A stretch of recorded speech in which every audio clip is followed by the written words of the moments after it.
बिस्मिल्लाहिर्रहमानिर्रहीम, अस्सलाम वालेकुम। प्रोग्राम टॉप स्टोरी के साथ मैं हूं मदीहा आबिद अली। नाज़रीन, शहर लाहौर में एक बार फिर कोरोना वबा के बायस 7 इलाके सील करने का फैसला किया गया। बॉबदा टाउन, टाउनशिप, EME सोसाइटी और दीगर इलाके आज रात 12 बजे सील कर दिए जाएंगे। इससे पहले भी स्मार्ट लॉकडाउन के तहत इलाके सील किए गए थे। सील शुदा इलाकों में कारोबारी सरगर्मियां बंद रहेंगी। इंतजामिया की लॉकडाउन के हवाले से क्या तैयारी है? सील शुदा इलाकों में किन को आने की इजाजत होगी? स्मार्ट लॉकडाउन के बाद से कोरोना वबा पर काबू पाने में कितनी मदद मिलेगी? शहरी कोरोना वायरस को अभी भी मजाक क्यों समझ रहे हैं? क्या आइंदा दिनों में कोरोना की शिद्दत में खौफनाक हद तक इजाफा हो सकता है? पुलिस फोर्स की जानिब से सिलेक्टेड लॉकडाउन के लिए इंतजाम कितने मुअस्सर साबित हुए हैं? क्या कोरोना का खतरा टलना शुरू हो गया है? बहुत अहम सवालात हैं। आइए जवाबात तलाश करने की कोशिश करते हैं। हमें ज्वाइन किया है प्रोग्राम में डॉक्टर सईद इलाही साहब, जो कि साबिक मुशीर सेहत हैं। नज़ीर चौहान साहब पाकिस्तान तहरीक इंसाफ के रहनुमा भी हैं, MPA भी हैं, वो भी हमें प्रोग्राम में ज्वाइन करेंगे। हमारे साथ जुल्फकार हमीद CCP और लाहौर होंगे, जबकि इजहार चौधरी साहब हमारे साथ मौजूद हैं, जो कि सीनियर रहनुमा हैं पाकिस्तान मेडिकल एसोसिएशन के। गुफ्तगू का आगाज डॉक्टर सईद इलाही साहब से।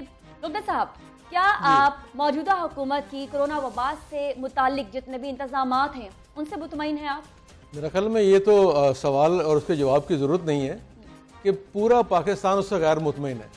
पाकिस्तान के जितने माहिरीन थे, जितने कंसल्टेंट्स थे, जितनी तंजीमें थीं, जितने डॉक्टर्स थे, वो रोज़ अव्वल से ये कह रहे थे कि मुकम्मल लॉकडाउन करें और जो दुनिया में कामयाब तरीन मॉडल है उसे इख्तियार कर लें। लेकिन हुकूमत ने फैसला करते हुए इन माहिरीन की राय को मद्देनज़र नहीं रखा, सियासी फैसले किए और फैसले रोज़ तब्दील किए, जिसके नतीजे में ये वबा अरूज पर पहुंची। और आप देखें कि 4000 के करीब हलाकतें हुई हैं और डेली तकरीबन 4000 लोग उसमें मुब्तला हो रहे हैं। और जो अमवात थी वो तकरीबन 150 तक गई हैं, लेकिन अब फिर 60-65 पे डेली आ गई हैं, यानी 12 से 12 बजे। अच्छा डॉक्टर साहब, आप कह रहे हैं कि आप मुतमईन नहीं हैं। ये मुतमईन ना होना, ये हुकूमत संभाल नहीं सकी है? कोरोना ज्यादा डरावना था या फिर एफिशिएंसी नहीं थी? जिस तरह से हम कहते हैं कि किसी की CV बिल्डअप हुई होती है, उसमें ये चीजें करने की सलाहियत मौजूद होती है, तो आपको लगता है कि हुकूमत के पास वो सलाहियतें नहीं? देखिए, कोरोना तो डरावना था ही, लेकिन हमारी हुकूमत उससे ज़्यादा डरावनी साबित हुई कि ना फैसला कर सके, ना किसी सूबे को, महकमों को, अफराद को यकजा कर सके, कोई पॉलिसी बना सके। यानी कई महीने तो बनाई नहीं पॉलिसी, बहुत सारी पॉलिसी बनाई है। स्मार्ट लॉकडाउन किया, सिलेक्टेड लॉकडाउन किया, वो भी एक मज़ाक़ खेज एक नई डेफिनेशन निकाली है जिस पे दुनिया पूरी हंस रही है। और लेकिन जो हुकूमत के लोग हैं उसको डिफेंड कर रहे हैं और कह रहे हैं कि ये अमेरिकन जो उसको फॉलो कर रहे हैं। तो ये एक मज़ाक़ नहीं कर रहे अमेरिकन, कोई नहीं कर रहे। देखिए, उनके यहाँ डिफरेंट है। ये स्मार्ट लॉकडाउन तो मुझे समझ नहीं आया क्या चीज़ है, कब ईजाद हुआ, दुनिया में कहीं इस्तेमाल नहीं हुआ। तो मेरी राय ये है। अच्छा, हुकूमत के नज़दीक, इंतजामिया के नज़दीक ये जो स्मार्ट लॉकडाउन है वो इतना पॉपुलर हो गया है या इतना ज़्यादा उनको फ़ायदेमंद, सूदमंद लग रहा है कि आज रात 12 बजे मजीद इलाके स्मार्ट लॉकडाउन के तहत बंद होने जा रहे हैं? देखिए, वो बेसिकली लॉकडाउन ही है, लेकिन अब सूरत हाल ये है कि जैसे आपने पहले कहा, लोग भी कोऑपरेट नहीं करते। जहाँ एरिया बंद करते हैं, आप देखें जहाँ जहाँ पहले लॉकडाउन हुआ वो कुछ हद तक मौसर इसलिए था कि मेन रोड बंद कर दी गई, लेकिन पिछली गलियां खुली थी। अच्छा। उस इलाके के लोग अंदर एक्टिविटी करते रहे, बाहर से लोग अंदर नहीं आए और अंदर से बाहर नहीं गए, जिससे काफी कमी हुई।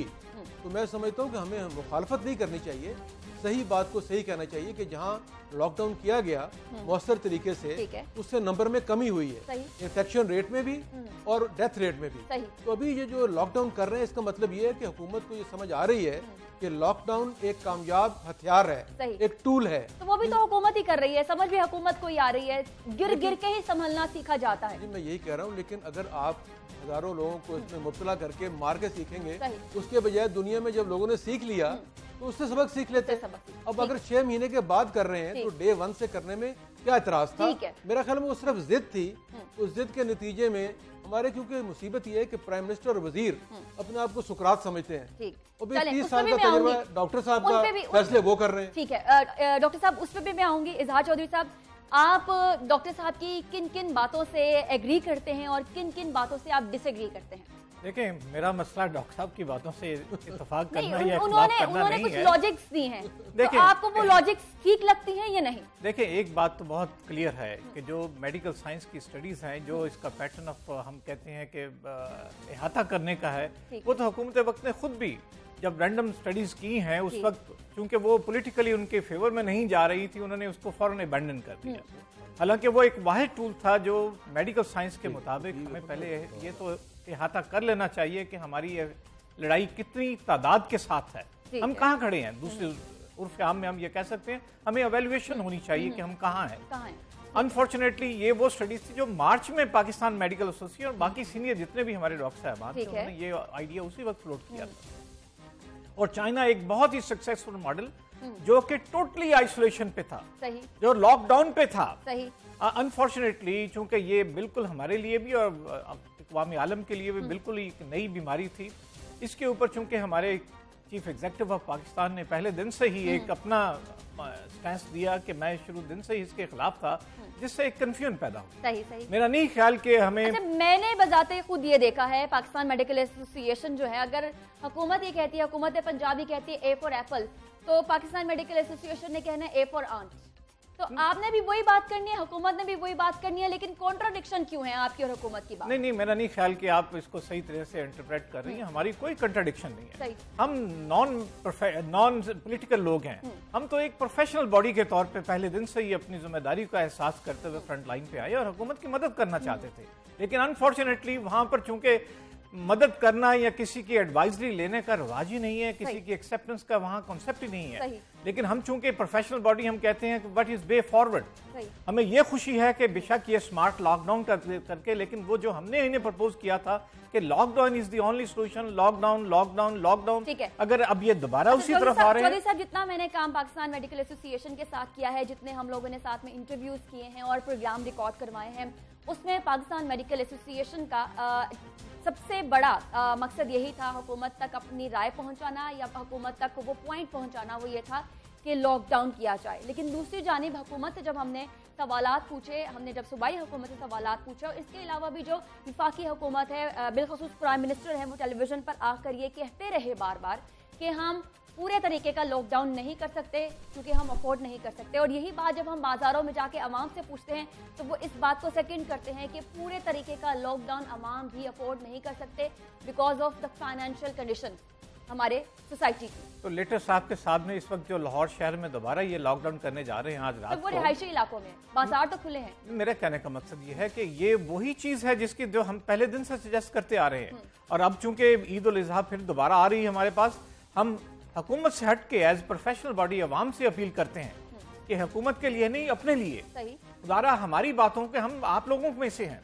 प्रोफेशनल बॉडीज हमेशा आपकी रहनुमाई अपनी जिम्मेदारी समझते हुए करती है कि आप इसको बिल्कुल, आप चाहते हैं बाजार भी बंद हो जाएं? मैं समझता हूं कि अगर इन्होंने अवाम को बचाना है, इस बीमारी से बाहर निकालना है, इस कौम के साथ हमदर्दी करनी है, तो एक ही स्लोगन होना चाहिए कि ये 10-15 दिनों के लिए ईद उल अजहा से पहले और ईद उल अजहा के बाद तक इस शहर में इनएक्टिविटी का फिर एक माहौल पैदा करें ताकि एक मरतबा इस फजा से जान छुट जाए हमारी और हम एक मकसद, एक मंजिल हासिल कर सकें। ठीक है, चौधरी साहब ने जो बात की है, अभी सीसीपीओ ने भी हमें ज्वाइन कर लिया। जुल्फकार हमीद साहब, आपको प्रोग्राम में हम खुशामदीद कहते हैं। जुल्फकार साहब, पुलिस फोर्स जो है वो ये जो स्मार्ट लॉकडाउन है इसको आप किस तरह से करवा रहे हैं, इम्प्लीमेंट कैसे करवा रहे हैं, क्या क्या दुश्वारियां आ रही हैं आपको इम्प्लीमेंटेशन में? इम्प्लीमेंटेशन में कुछ जो दुश्वारियां हमें आ रही हैं, वो एक तो जब हम ये स्मार्ट लॉकडाउन में जिन एरियाज में जाते हैं तो वहाँ लोग कुछ थोड़ा सा उस पर रजिस्ट करते हैं, या वो बहस मुबाहिसा करते हैं, या वो ये कहते हैं कि जी इस एरिया में ज़रूरत नहीं है। हालांकि इन सब चीज़ों की असेसमेंट हो चुकी होती है, तो उस सिलसिले में बाज़ लोग कोऑपरेट नहीं करते, ये हमें कई दफ़ा इशू आता है। अच्छा जुल्फकार साहब, क्योंकि ये इशू मैंने भी देखा है और शहर लाहौर में गर्मी भी बहुत ज्यादा है और गर्मी में गुस्सा एक इंसानी फितरत है, ज्यादा आता है, चाहे वो कोई भी है उसको गुस्सा ज्यादा आता है। अगर वो ज्यादा देर तक जो है वो सूरज के नीचे रहे तो ज्यादा गुस्सा आता है। अब ये जो लड़ाई झगड़े हैं इनको कम करवाने के लिए या फिर शहरियों की और हमारी पुलिस फोर्स की आपस में तू मैं ना हो, उसके लिए क्या स्ट्रेटेजी अपनाई है? उसके लिए हमने मेनली तो ये किया कि हमने अपनी फोर्स को सारा ब्रीफ किया है कि वो इस सिलसिले में जब भी कोई आदमी उनके साथ ऐसे करे तो वो उनको सिर्फ समझाएं और उनको सिर्फ ब्रीफ करें। किसी के साथ वो ना तो कोई यूज़ ऑफ फोर्स करें, ना उनको कोई ऐसी कोई कानूनी कार्रवाई या ऐसी सख्ती करें जिसकी वजह से लोगों को परेशानी हो।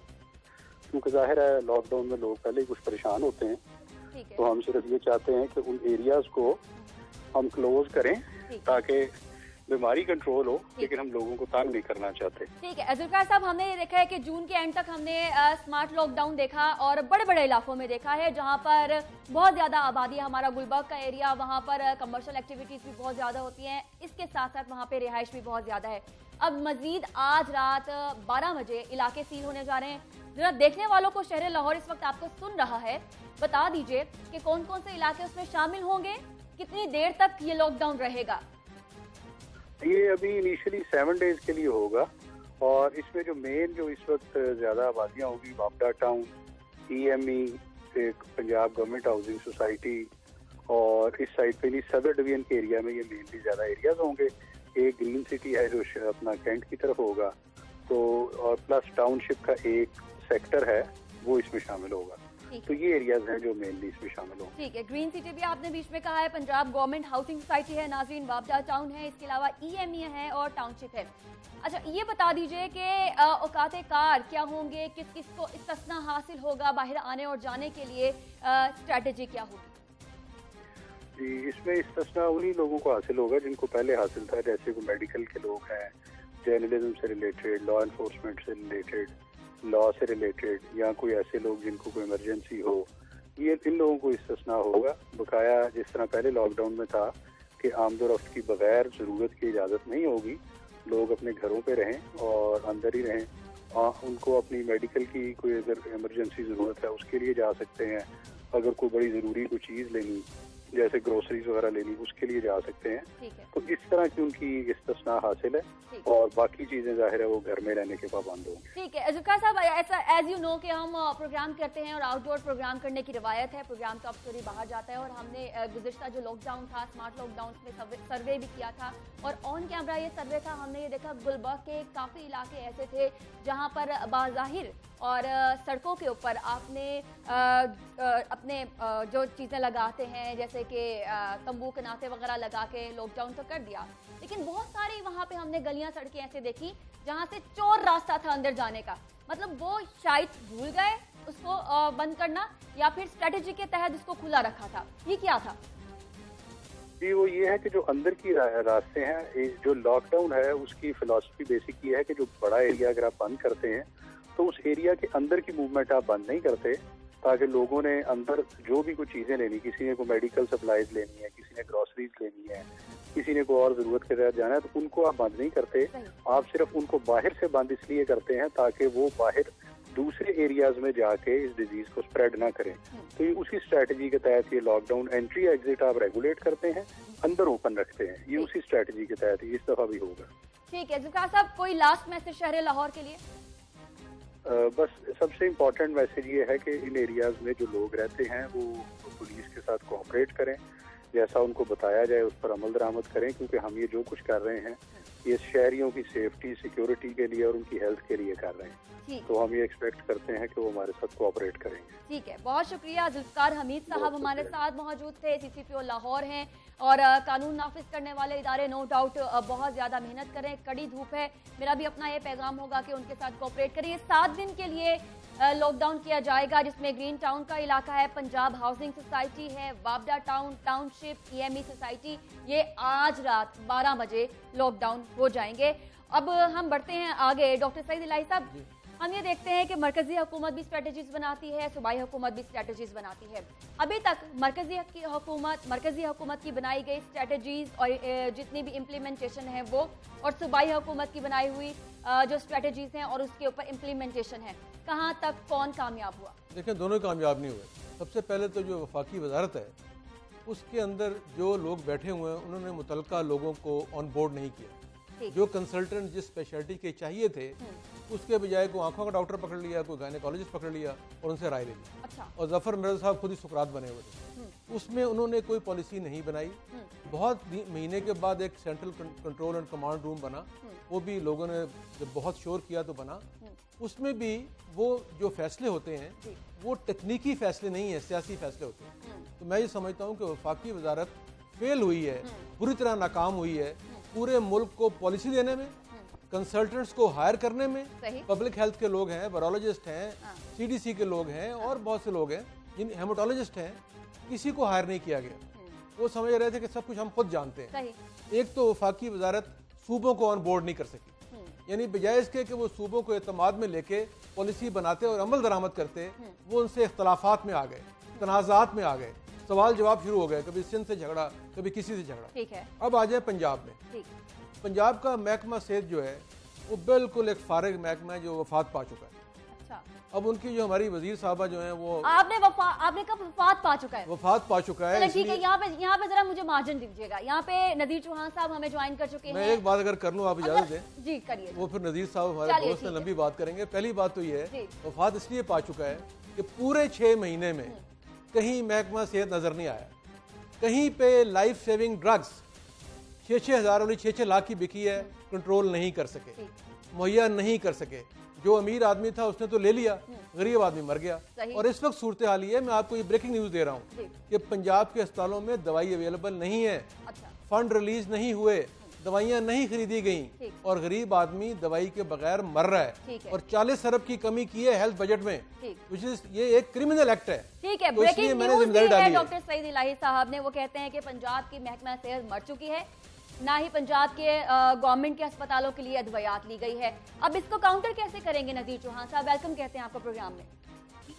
इतना बड़ा पूरे मुल्क के अंदर हंगामी बुनियादों के ऊपर जो फैसले करने थे कोविड-19 पे, मैं समझता हूँ कि इस मुल्क की, मैं समझता हूँ तमाम डॉक्टर बरादरी और तमाम उन अदारों को मैं सल्यूट पेश करता हूँ जिन्होंने अपने मुल्क की खातर इतने बड़े, जो आपको पता है एक डिजास्टर जितना बड़ा जो आया, और ये एक बहुत बड़ा तूफान था, अल्लाह माफ करे, पूरी दुनिया को अपने लपेट में ले चुका था कोविड-19। लेकिन पाकिस्तानी कौम हमेशा की तरह से जितने हमारे अदारे हैं उन्होंने हमेशा सब अव्वल के ऊपर जो अपना किरदार अदा किया, उन सबको मैं सल्यूट पेश करता हूँ।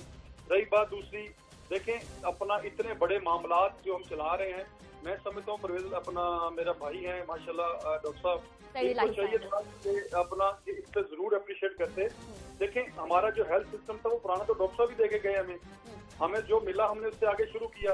अगर ये सारी चीजें पहले से हमारे पास ना वेंटिलेटर थे, आपको यकीन करके जानिए कि मेरे हल्के में मैंने अल्लाह को जान देनी है, मैं किसी पीटीआई के किसी भी जिम्मेदार को जान देने के लिए तैयार नहीं हूँ। जब मुझे मेरे हल्के से ये फोन आता था कि जी हमारे जो बुजुर्ग हैं ये फलां बंदे को वेंटिलेटर चाहिए, तो आप जरा MS को फोन कर दें। तो जब ये कोविड-19 से पहले की बात कर रहा हूँ, कोविड-19 से पहले जब मैं कॉल करता था तो मुझे वहाँ से मैसेज ही आता था कि चौहान साहब आप बताएं कि जो लोगों को पहले हमारे पास 17-18 वेंटिलेटर हैं, आप बताएं किसका उतार के तो इनको लगा दें। ठीक है। जब आपसे ये जवाब आता था तो शर्म से हम पानी हो जाते थे कि उस लोगों को किस बंदे को मारे, दूसरे लफ्जों में। तो हमारे हॉस्पिटल की ये हालत थी, अगर हमने हासिल कौम एज ए पाकिस्तानी अगर हमने अपने काम ठीक अदा किए होते तो मेरा ये ईमान है अल्लाह की अदालत में सुरखरू होते और अवाम की अदालत में सुरखरू होते। अच्छा रही बात जहाँ तक पॉइंट स्कोरिंग की है, तो अगर एक झूठ बोल के अगर मैं आपके पास जाऊं तो कल मुझे पता है मैं जो आपको बता रहा हूँ। अच्छा चौहान साहब,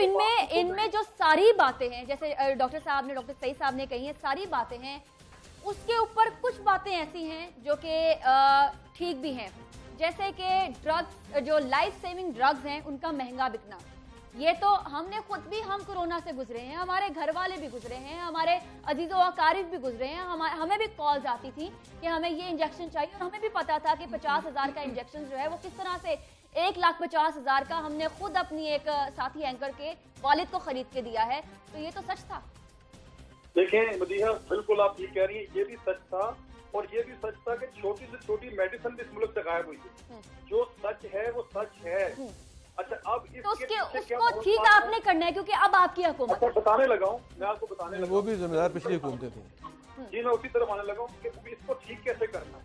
देखिए जब एक सिस्टम बनाया जाता है ना इस ड्रग का, अब अच्छा इसमें किसी चीज को भी आप लेके देख लें कि हर चीज का एक सिस्टम है। यहाँ हमारे अदारे इतने तबाह हो चुके हैं, जो ये मैं खाली हेल्थ की बात नहीं कर रहा, मैं इस मुल्क के तमाम अदारों की बात कर रहा हूँ कि सवाए उनकी सैलरियां देने के उनसे काम ना लिया जाना ही बराबर। एक अगर इदारा 50,000 जहाँ पे भर्तियां हुई हों किसी गवर्नमेंट के लोगों को अपना सियासी भर्तियां, और वो 5,000 बंदे भी वहाँ काम ना कर रहे हों और 50,000 बंदे सैलरी लेके निकल रहे हों, तो ऐसे अदारे बनाने का क्या फायदा इस मुल्क के अंदर?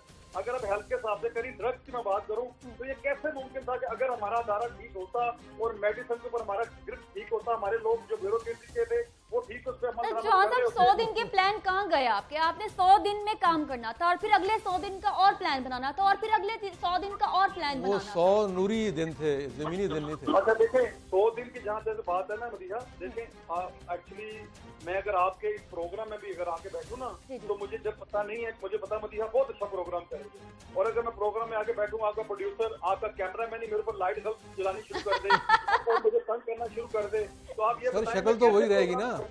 सर लाइट से प्रोग्राम नहीं होता, कंटेंट से होता है। बात करना चाह रहा हूँ, जल्द से जल्द अब बात मेरी पूरी सुन लीजिएगा प्लीज, मैं आपकी भी पूरी बात सुन रहा हूँ। देखिए जब हमें कोऑपरेट ही नहीं किया जाएगा, अभी तक 5 हमने कौन कोऑपरेट नहीं करा? ये कौन सा कैमरा मैन है, कौन सा प्रोड्यूसर है जो आपके साथ कोऑपरेट नहीं करा? इनके दौर की ब्यूरोक्रेसी लगाई गई थी, 5 chief justice, 5 chief factory change कर दिए हैं, 5 आईटी चेंज कर दिए हैं। अभी तक उस्मान गुजार का यही पॉइंट है कि ये कब जा रहा है, कब वापस आ रहा है, उस्मान गुजार कब जा रहा है। ओ भाई आप अपने काम करो जो करने वाले हैं, जो उस्मान गुजार ने उसमें टास्क दिए हैं वो काम करके आके बताओ। असल में यहाँ सिर्फ गेम ये हो रही है उस्मान गुजार को बचा, तो बेसिकली ये गलत है। हमने ये फैसला करना है कि यार हमने ऐसे कोई भी वजीर आला अगर ठीक है, मुझे ब्रेक पे जाना है, मेरे दोनों मेहमानों को थोड़ा थोड़ा टाइम देना है। चौधरी साहब पहले आप कमेंट करिएगा, इनको कैमरामैन और प्रोड्यूसर जो है वो परफॉर्म नहीं करने देते और वो कैमरामैन प्रोड्यूसर जो है वो बता रहे हैं कि ये ब्यूरोक्रेसी है। देखिए मुझे जो सबसे ज़्यादा दुख और तकलीफ है कि वफाकी सतह पर भी और सूबाई सतह पर भी टेक्निकल लोग हेल्थ मिनिस्टर हैं। हमारी तवक्कात और हमारी तंजीम के एतबार से जो लोग ख्वाहिशमंद थे, हम खुश थे कि पहली दफ़ा ऐसा हुआ कि किसी भी हुकूमत में जो हमारा अज़ल से मुतालबा था कि डॉक्टर साहबान को हमने ये जिम्मेदारी दी। जब कोविड जनवरी में हम लोगों ने अपने प्लेटफॉर्म से इन लोगों को मुतनब्बे किया, इनको वार्निंग दी कि ये सब कुछ होने वाला है, इसके इंतजाम आप कर लें, लेकिन उन्होंने वही छोटे की तरह के देखो अभी तक तूफान कहाँ तक पहुँचा है। अच्छा। और जब तूफान बिल्कुल पहुँच गया तो उन्होंने कहा कि खिड़कियाँ दरवाजे बंद कर लो, अंदर बैठ जाओ। हम ये बिल्कुल, मैं इसको सेकंड करूंगा कि ये ऐसी चीज़ें थी जिससे मैं नहीं समझता कि किसी भी गवर्नमेंट का या किसी ब्यूरोक्रेसी का कोई ताल्लुक है। ये तो पॉलिसी डिसीजन है गवर्नमेंट्स के। इन्हें जब इसका अहाता ही नहीं था, इनको ये कन्फेशन कर लेना चाहिए कि हमें बिल्कुल अंदाज़ा नहीं था ये किस ग्रेविटी होगी इसकी, और इसका ये जो बीच में इंजेक्शन वाली बात आपने की, ये तो सब्सिक्वेंट एक उसकी आउटकम आई ना, ये तो किसी के इल्म में नहीं था कि ये टीका या इसकी जरूरत पड़ेगी।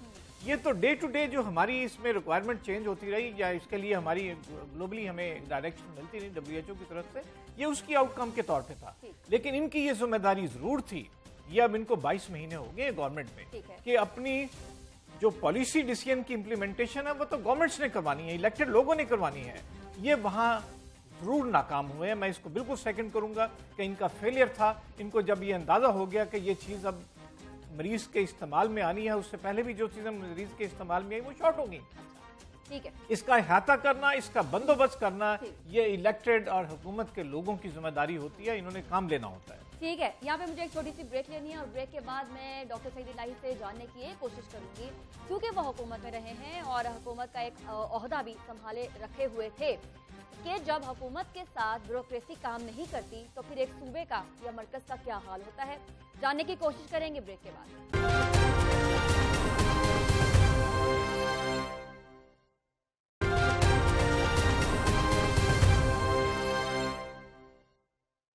नाज़रीन, ब्रेक के बाद आपको दोबारा से खुशामदीद कहते हैं। कोरोना के वार मुल्क भर में अभी भी जारी हैं। अगर मैं आपको शहर लाहौर के स्टैट्स बताऊं तो कोरोना फैलना अभी रुका नहीं है।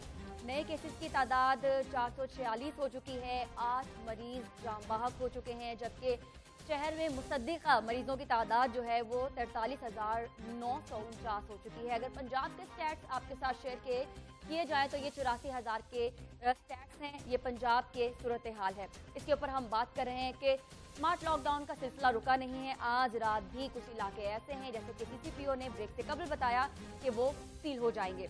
इसके ऊपर हम बात करते थे। सईद साहब, आपसे अब आगाज करते हैं। आपने देखा कि जिस तरह से चौहान साहब ने कहा कि हमें काम नहीं करने दिया जाता और उनकी जिंदगी के वो कैमरामैन और प्रोड्यूसर जो है वो ब्यूरोक्रेसी है, तो ब्यूरोक्रेसी जब आपके साथ कोऑपरेट नहीं करती तो फिर किस तरह की हुकूमत जो है वो चलती है, होती है, मंजरनामा पेश करती है, ये बताइए। बातें कहनी है। पहले तो जो आपने आदादोशुमार दिए ना सरकारी हैं, ये सारे गलत हैं। ठीक है। लाहौर शहर में जहाँ 1.5 करोड़ आबादी है वहाँ 40,000 नहीं लाखों मरीज अफेक्टेड हैं।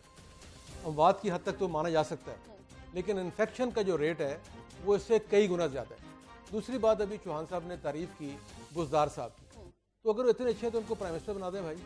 आज अभी आप दिखा रहे हैं, नहीं अभी आप दिखा रहे हैं कि वो ड्रेन का मुआयना कर रहे हैं। इससे अंदाज़ा लगाएं कि चीज पूरी दुनिया ये देख रही है कि कहाँ कोरोना काबू करना है, क्या करना है, तो उसके बजाय ड्रेन का मुआयना हो रहा है। और वो ड्रेन मुआयना करने चले गए हैं, किसी एक हलाक होने वाले डॉक्टर, नर्स या पैरामेडिकल के घर नहीं गए। वो जो बेचारे मौत की आंखों में आंखें डाल के जान पे खेल के जाने बचा रहे हैं, उनका किसी ने हाल नहीं पूछा। सीएम क्या, मिनिस्टर हेल्थ क्या, कोई सेक्रेटरी हेल्थ भी वहाँ नहीं गया। सेक्रेटरी हेल्थ जो है वो मेजों के नीचे घुसे हुए हैं डर के, और बेचारे डॉक्टर जो हैं वो मरीजों के सामने एक्सपोज खड़े हुए हैं, जिंदगी देने के लिए अपनी जान की कुर्बानी दे रहे हैं। और सबसे बड़े अफसोस की बात यह है कि फेडरल बोर्ड ऑफ रेवेन्यू, मिनिस्ट्रियाँ, असम्बली के मुलाजमीन, फलाने मुलाजमीन तनख्वाहों में इजाफा हो रहा है, उनको ग्रांटें दी जा रही हैं। और जो शहीद हो रहे हैं, बीमारी से लड़ रहे हैं, ना उनको ग्रांट दी जा रही है, उनसे मुफ्त काम लिया जा रहा है। जो हाउस जॉब कर रहे हैं बगैर तनख्वाह के कर रहे हैं, जो फॉरेन ग्रेजुएट्स हैं उनको जलील किया जा रहा है, जो बाहर से पढ़ के आए हैं। तो इस मौके पर जब उनकी ज़रूरत है उनको किसी तरह हकीर जाना जा रहा है। तो मैं समझता हूँ कि अच्छा, दूसरी बात अभी की है मेरे भाई ने कि जी ब्यूरोक्रेसी, मैंने तो कहा ब्यूरोक्रेसी घुसी हुई है मेज के नीचे, इसी ब्यूरोक्रेसी को हमने बाहर निकाला था ना। किसने घुसाया उनको? मेरी गुजारिश सुनने जरा। अभी मेरे भाई ने बात की है, जिसका 41 बिलियन बजट कम कर दे हेल्थ का, वो बेहतरी है या कमी है, वो इम्प्रूवमेंट है या तनाजुल है। और दूसरी बात यह है कि 5 साल में पंजाब के अंदर 10 साल में जो पिछले 10 साल थे 12 अरब से 212 अरब बजट किया गया। 50 नए अस्पताल तामीर किए गए, इंप्रूव किए गए, 6 नए मेडिकल कॉलेज बनाए गए, 4 नई मेडिकल यूनिवर्सिटीज आई, पीकेएलआई जिसका बेड़ा गर्क किया है 22 अरब से वो बनाया, और 2.5 साल में एक अस्पताल नहीं बना। के नीचे किसने कहा ब्यूरोक्रेसी को बैठने के लिए? भाई बैठ गए, उनका काम ही है बेचारों का, क्या करें वो। अच्छा, आदत है उनकी, उन्हें आदत है। क्योंकि देखिए आपने कैसे निकाला था? हमने तो वैसे निकाला था, उठाया था डंडा कि चलो भाई निकलो, हम भी हैं आप भी निकलो। डेंगी में मेरे भाई बैठे, इनसे पूछ लें। ये अभी इन्होंने बात की है, कहते हैं मैं इत्तेफाक, आपने पूछा इत्तेफाक कर रहे हैं, मेरी सारी बातों से उन्होंने इत्तेफाक किया है। सही। डेंगी में सुबह 5 से लेकर रात 12 बजे तक 35 सेक्रेटरी, आईजी, डीआईजी, तमाम महकमे, डॉक्टर्स, चीफ मिनिस्टर, कंसल्टेंट्स सुबह 5 से रात 12 बजे तक काम करते थे। यही मॉडल है। मैं ये नहीं कहता कि वो कोई फरिश्ते थे, मैं ये कहता हूँ वो मॉडल मौजूद है। अगर मौजूदा हुकूमत चाहे तो उस मॉडल को रिपीट कर ले, सब लोगों को इन्वॉल्व करें, चौहान साहब उनको डंडा दिखाएं, काम करेंगे। जी मदीहा, मैं आपको बताता चलूं, बिल्कुल मेरे भाई हैं अपना डॉक्टर सईद लाई साहब। मैं 2 चीजें 3 जो उन्होंने कही है, मैं दोनों के क्वेश्चन के आंसर जरूर देना चाहूंगा। पहली बात तो ये कि जो हमारे शहीद हैं, हमने बाकायदा असेंबली में ये बिल पास किया है, डॉक्टर सईद लाई साहब को शायद नहीं मालूम, मैं थोड़ा क्लियर कर दूं कि जो हमारे पैरामेडिकल या डॉक्टर कोविड-19 में खिदमत करते हुए अवाम की मौत हो जाए तो उनको शहीद का रुतबा दिया जाएगा, नंबर 1। नंबर 2, रुतबा तो अल्लाह ताला ने देना है यार, आपने तो नहीं देना वो।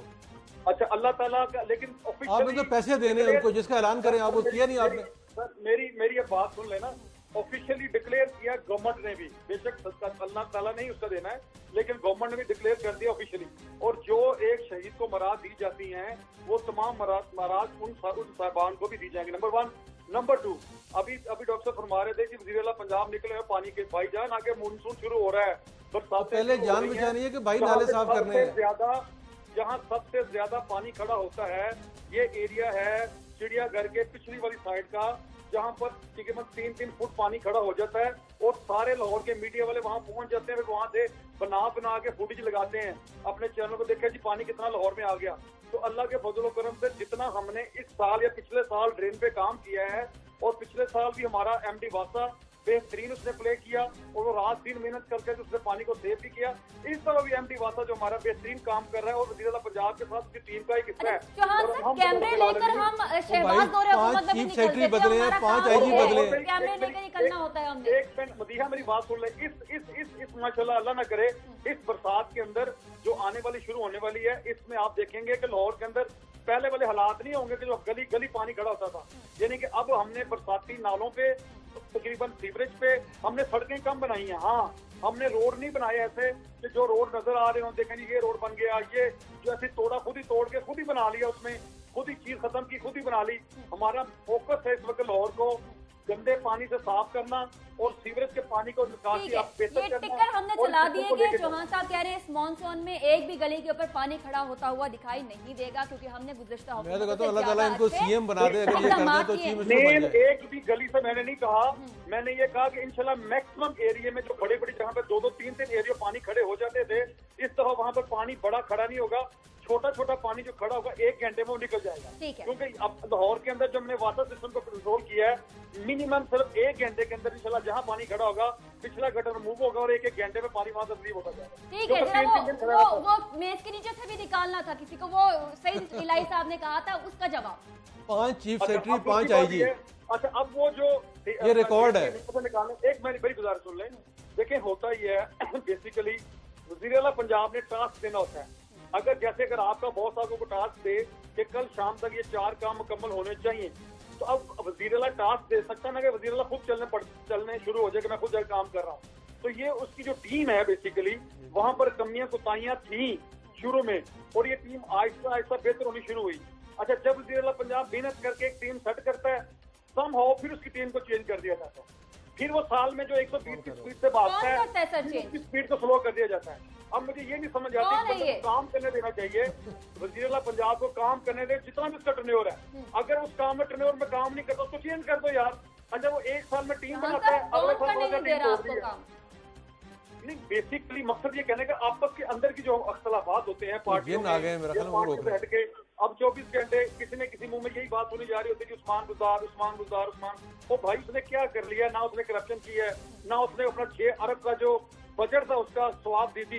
वो जहाँ चाहता 6 अरब का पैसा लगा सकता था, उसने 1 करोड़ रुपया भी नहीं रखा, उसने 1 रुपया नहीं रखा और गवर्नमेंट के फंड में ठीक है। चौहान साहब आपकी जानिब दोबारा भी आती है, जरा चौधरी साहब के से सवाल मैंने पूछा। चौधरी साहब, आप देख रहे हैं कि पहले चौहान साहब कह रहे थे कि ब्यूरोक्रेसी हमारे साथ ताउन नहीं करते, फिर वो कह रहे हैं कि जैसे ही टास्क दिए जाते हैं तो उनके तकर्रुर तबादले कर दिए जाते हैं। आप भी इज़हार ख्याल कर दें। देखें, ये तो बहुत ही एक पॉलिटिकल सी बात है। हम चूंकि एक प्रोफेशनल बॉडी के नुमाइंदे हैं, तो मैं तो एक बात ज़रूर कहूँगा, हमारी तवक्कुआत ये थी कि माजी में जब डेंगू के मौके पे इसी शहर लाहौर में हमने देखा कि जो प्राइवेट सेक्टर था, हुकूमत वक्त ने उसको फैसिलिटेट करके उनको पाबंद कर दिया कि वो 100 रुपये में CBC करेंगे। उनका कबूल था या नहीं था? हमें ये अफसोस के साथ कहना पड़ता है कि यहाँ पर जो प्राइवेट सेक्टर में लोग थे या जो लोग खैराती काम कर रहे थे, उन्होंने 9,500 से 11,500 रुपया कोविड-19 के टेस्ट का चार्ज किया। खैराती इदारों को इस चीज़ की कतन इजाज़त नहीं होनी चाहिए। मुझे अफसोस है कि उनको तो इस मौके पर इस कौमी साने और इस मुश्किल वक्त में हमारे लोगों की मदद करनी चाहिए थी, बिलखुसूस जबकि हुकूमत वक्त ने उनको तमाम किट्स जो सी उनको प्रायोरिटाइज किया। और नतीजा क्या निकला? लोगों ने टेस्ट ही नहीं करवाया, 9,000 ना थे ना टेस्ट। देखिए, मैं जो बात आपसे कहना चाहता हूँ, मैं रवैयों की बात कर रहा हूँ, मैं प्रोफेशनल आदमी हूँ, मैं ये की बात कर रहा हूँ। हो रही है ना, मैं इस वक्त ये बात करना चाहता हूँ कि इस वक्त वे फॉरवर्ड की तरफ जाएं। आपका प्रोग्राम, आप लोगों ने जितनी खिदमत कौम की इस मौके पे की है, मैं उसको सैल्यूट करता हूँ। और मैं ये समझता हूँ कि आज आपके तवज्जुह से फिर मैं कौम को कहता हूँ और हुकूमत के उन लोगों को भी कहता हूँ कि प्रोफेशनल बॉडीज जौन सी फिर आज खड़ी हैं। आपने बेशक स्मार्ट लॉकडाउन किया, हमारे मौक़िफ़ की तायीद की। अब ईद उल अज़हा आ रही है, हम आपके प्रोग्राम के तवज्जुह से अवाम नास को भी, हुकूमत वक्त को भी कहते हैं कि इन लोगों के लिए, पब्लिक के लिए और डॉक्टर बरादरी के ऊपर जितना आपने बोझ डाला है, अपने अस्पतालों की हालत के बावजूद हमने खिदमत की है, ये हमारा फर्ज है, ये किसी पे एहसान नहीं है। लेकिन हम जो ख्वाहिश करते हैं उसकी पाबंदी हुकूमत पर भी लाजम है कि आप एक लॉकडाउन करें, बेशक उसको स्मार्ट लॉकडाउन करें। अगर आपकी जिद है स्मार्ट लॉकडाउन आप कर लें, लेकिन हम इससे छुटकारा हासिल करना चाहते हैं। अगर आपके पास इतने वसाइल नहीं है, आपके पास गुंजाइश नहीं है, हमारी बात तो सुन लें। हम तो इसी पे आपसे इख्तिलाफ करते हैं ना कि आप हमारी बात नहीं सुनते। आपने तो एक करतू पैदा किया है जो यहाँ शौकत खानम का वो चीफ एग्जीक्यूटिव है, उसको एक या बी सी किसी चीज का नहीं पता। ये पूरे मुल्क में इतने पढ़े लिखे लोग हैं, आपने सबको जॉनसन ने सेट असाइड करके एक आदमी जिसको आप समझते हैं कि इसने शौकत खानम बना के सब पे एहसान कर दिए, ऐसा नहीं है। ये मुख्तलिफ बीमारी है, इसका तरीका इलाज मुख्तलिफ है। हमारी ख्वाहिश है कि हुकूमत संजीदगी के साथ इस आने वाली ईद उल अज़हा के मौके पर अवाम की बेहतरी के लिए फायदे करे, कोई ऐसे फैसले करे। और जो सही साहब ने कहा, मैं एक बात जरूर कहना चाहता हूँ, टेक्नोक्रेट का नारा लगाया था। मेरी एक गुजारिश है, ये मेडिकल फील्ड के एक्सपर्ट्स हैं हमारे, ये एजेंट्स हैं ये। मैं नजर चौहान साहब से भी एक गुजारिश करता हूँ कि आपके चीफ मिनिस्टर और प्राइम मिनिस्टर ने जो बार बार हमारे लिए अलाउंसेस का ऐलान किया है, खुदारा अपने कहे के ऊपर पाबंद करें, हमें ये खैरात के तौर पे मत दें। अगर आप हमें सैल्यूट करते हैं, हमें शहीद का दर्जा देते हैं, हमारी गुजारिश ये है कि जो आपने अनाउंस किया है उस पर अमल दरामद करवाएं। जिन से जो वादे किए हैं वो पूरे कर दीजिए, और दूसरा इनकी राय भी लिया करें, ये एक्सपर्ट है। अच्छा मलिका, अपना रिपीट कीजिएगा दोनों सवाल, जरा मुझे आवाज क्लियर नहीं आई। अच्छा, एक तो ये है कि पाकिस्तान मेडिकल एसोसिएशन जो है एक इदारा है और इसमें बहुत आला किस्म के डॉक्टर्स प्रोफेसर्स हैं, इनका ये गिला रहता है आपसे, बल्कि बहुत सारे दीगर जो शोबे हैं उनके एक्सपर्ट्स का गिला रहता है कि आप जब भी कोई मीटिंग बुलाते हैं तो उसमें टेक्नोक्रेट नहीं होता, जो अपनी मर्जी के फैसले करना चाहते हैं, अपनी मर्जी हम किसी का काम करा रहे हैं गायनेकोलॉजिस्ट से। डॉक्टर इजहार साहब की बात मैंने बड़ी गौर से सुनी। डॉक्टर साहब, दो चीजें आपसे शेयर करना चाहूंगा। मुझे लगा आप माशाल्लाह बड़े दर्द दिल और बड़े माशाल्लाह अच्छी बात कर रहे थे। आज एक कौम को एक चीज तो बताएं, क्योंकि आपकी बात इस वक्त एक तो मैं कर सुन रहा हूँ, एक कौम सुन रही है, एक कहीं ऊपर वाली दुनिया में भी कहीं रिकॉर्ड हो रही होगी। ये बताएं कि जो इस हुकूमत ने, मैं नहीं कह रहा कि आप तारीफ करें, सिर्फ इतना बता दें कि पिछली 30 साल की जो हुकूमतें करती आई हैं, आप भी माशरे में इस मुल्क में रहे हैं, जितना काम हम कर सकते थे अपनी चादर और चारदीवारी के अंदर रहते हो, हमने बेहतरी नहीं की हेल्थ में। आप ये बताएं पिछली हुकूमतों ने क्या किया इस मुल्क के मेडिकल सिस्टम के साथ, कि आप सड़कों पे होते थे। चौहान साहब, मैं एक गुजारिश, मैं एक बजट कम कर दिया है, तनख्वाह नहीं दे रहे। बात सुन लें उनकी, मेरी बात मैंने आपने बात मुकम्मल की है, बात सुन लें उनकी बात सुन लें। तसल्ली से इस बात का जवाब हम ब्रेक के बाद लेंगे और आप ही से आएंगे, ये मेरा वादा है। नाज़रीन, छोटी सी ब्रेक के बाद हाजिर होते हैं।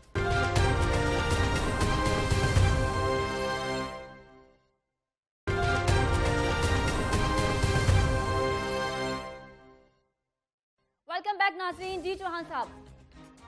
अच्छा मदीहा, बात हम कर रहे थे डॉक्टर साहब से, मैंने कहा कि देखें अल्लाह का शुक्र है 2 सालों के अंदर 12,000 लोगों को नौकरी दी है डॉक्टर्स को। ठीक है, ये कारनामा हमारी गवर्नमेंट को जाता है, ये हमारी गवर्नमेंट को क्रेडिट जाता है। अच्छा, 48 डॉक्टर्स ने इस्तीफा भी दे दिया। मेरी बात सुनती, मैं आपको सारा गिनवा दूं, पहले आप इकट्ठे नोट करने, फिर एक अच्छा मुझसे ना फिर इकट्ठा बात कर ली, बल लिखते जाए। नंबर 2, 1200 बेड का हॉस्पिटल जो गंगाराम हॉस्पिटल के साथ जो एक हिंदू था, पाकिस्तान बनने से पहले का वो बना के गया था हॉस्पिटल, उसके बाद किसी को तौफीक नहीं हुई, स्पेशली जच्चा बच्चा के ऊपर। हमारी माएं बहनें बेटियां रक्षों में बच्चों को जन्म देती रही। हमने 1200 बेड का हॉस्पिटल वहां पे शुरू करवा दिया है, जो इंशाल्लाह इसी साल उसको चलो ओपनिंग करेंगे। और ये लाहौरियों के लिए बहुत बड़ी खबर है, ताकि हमारी बच्चियां माएं बहनें 1200 बेड कम अज कम मुयसर होंगे और 1200 बेड डेली डिलीवरियां हो सकेंगी।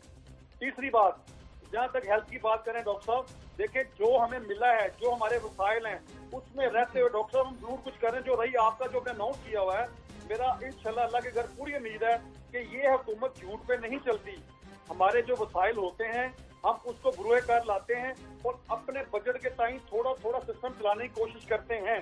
और इंशाल्लाह जो वादा आपको उस्मान रुज़ा ने किया है, हुकूमत ने किया है, इंशाल्लाह इसी बजट के बाद जो आपके पैसे रहते हैं, हम किसी को भीख नहीं दे रहे, आपका हक है, आप पाकिस्तानी शहरी हैं, आपका हक बनता है इंशाल्लाह जो आपके रुके हुए पैसे वो आप सबको मिलेंगे।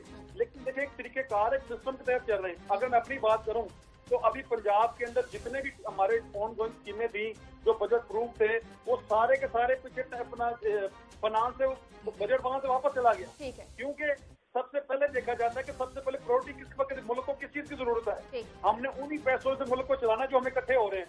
एक कोविड-19 है, बिजनेस मुल्क तबाही की हालत में है। साहब का कहने का मतलब ये है कि हम जरा तरीके से चल रहे हैं, जिस चीज की पहले जरूरत है वो काम पहले किया जाएगा। इलाही साहब। जी जी जी सही साहब। अच्छा जी, गुजारिश है कि देखें चौहान साहब ने कहा है कि जी उस्मान साहब गुलजार साहब बड़ा काम कर रहे हैं, देखें, ये मुझे मेरे भाई हैं, दोस्त हैं, लेकिन जो पहली पार्टीज का कल्चर था ना, जिनको हम कहते हैं जी पीपल्स पार्टी थी, PMLN थी, वो बदकिस्मती से उस कल्चर की एक नई शक्ल PTI में आ गई कि अपने लीडर्स की तारीफ करना, उनके हर इकदाम की सपोर्ट करना, मुखालफत नहीं करना, वरना पार्टी से फारग हो जाएंगे। लेकिन मैं तो नहीं कर रहा ना, मैं ये कर रहा हूं। लेकिन मेरी बात जरा बात मुझे कर लेने यार, आपकी बात हो गई है, चौहान साहब आप बाद में कर लीजिएगा। अब चौहान साहब जो है वो वही कर रहे हैं जो 10 साल पहले पीपल्स पार्टी और PTI के लोग कर रहे थे कि जी बुज़दार साहब ने ये इनकलाबी इक़दाम कर दिया, इमरान खान साहब ने ये कर दिया, नहीं कहेंगे तो उठा के बाहर फेंक देंगे। अब बुज़दार साहब वो आदमी हैं जिनके बारे में इनकी अपनी पार्टी कह रहे हैं कि यार वो बेअख्तियार है, उसको कोई बेचारे को पता नहीं करना क्या है, उसको चलाया जा रहा है प्राइम मिनिस्टर हाउस से, वहाँ से एक सेक्रेटरी उसको ऑर्डर भेजता हुआ चलाता है। दूसरी बात ये कर रहे हैं कि जी हमने 2 साल में, मैं कह रहा हूँ 2 साल में कोई एक अस्पताल बनाया हो, कोई क्लिनिक बनाया हो, कोई चीज़ मुझे बताया हो बनाई हुई है। जिस मुल्क में हेल्थ का बजट कम हो जाए वहाँ कैसे होगा? अभी मैंने आपने बात की थी सेक्रेटरी हेल्थ, मैंने कहा था यार मेज के नीचे घुसे हुए हैं। अब मुझे बताएं इस वक्त कि चीफ सेक्रेटरी किधर है? वो हमारे दोस्त हैं जवाद रफीक साहब, वो भी टोकरे में घुसे हुए हैं। क्यों? डरे हुए हैं कि मेरा तबादला ना हो जाए, नैब ना आ जाए। तो सारे अफसर जो हैं, जब 5 चीफ सेक्रेटरी बदल दिए तो 6वां बेचारा इंतजार कर रहा है कि मेरा ट्रांसफर ना हो जाए। अब जरा इजहार साहब लास्ट मिनट है आपकी। देखिए नजर चौहान साहब, मैं आपसे गुजारिश करूंगा कि चीफ मिनिस्टर ने भी और प्राइम मिनिस्टर ने भी तमाम हेल्थ वर्कर्स के लिए डबल सैलरी के अनाउंसमेंट। हमें इस तरह महसूस हो रहा है कि जैसे हम उनकी भीख मांग रहे हैं। यंग डॉक्टर आए दिन प्रेस कॉन्फ्रेंस करते हैं, उनको एक अलाउंस देने के लिए आपने ये प्री कंडीशन कर दी कि आपके प्राइम मिनिस्टर का कहा भी और चीफ मिनिस्टर का कहा भी कहीं पे मैटर नहीं करता। हमें सलूट और उसकी तो एप्रिसिएशन की क्या, हमें तो आप लोगों ने इस तरह कर दिया जैसे हम लोग भिखारी हैं। हमें ऐसे आपसे सलूक की तवक्को नहीं थी। ठीक है, अवाम उन्नास ने गवर्नमेंट तब्दील करके आप लोगों को जिम्मेदारी इसलिए दी थी कि आपसे तवक्कुआत। एक बात मैं कहना चाहूँगा, ये मैं नहीं समझता कि आप लोग आखिरी मिनट है, इस तरीके से चीजों को लेकर चलेंगे तो ये कहीं कामयाब आपका इलाका सील हो रहा है, आपका लास्ट कमेंट। हाँ, मेरा इलाका सील हो रहा है। मैं उस पर जरा बात करना चाहूंगा। आपको बहुत जरूरी अच्छी बात की आपने दिया। एक्चुअली जो इस वक्त अल्लाह का शुक्र है, हम ये जो स्मार्ट लॉकडाउन की तरफ गए हैं, तो अल्लाह ने बहुत फजलो करम किया कि हमारे लाहौरिये स्पेशल, हमारी माएँ बहनें बेटियां जो कल ये नहीं यकीन करती थी कि कोरोना कोई चीज है और हम पे हंसा करते थे, मजाक करते थे, आज उन्होंने उनकी मेहरबानी की कि उन्होंने स्मार्ट लॉकडाउन का अपना बड़ा अच्छा किरदार अदा किया। ठीक है, किरदार अदा किया। नाज़रीन, प्रोग्राम का वक्त खत्म हो गया। अल्लाह हाफिज। पाकिस्तान पाइंदाबाद।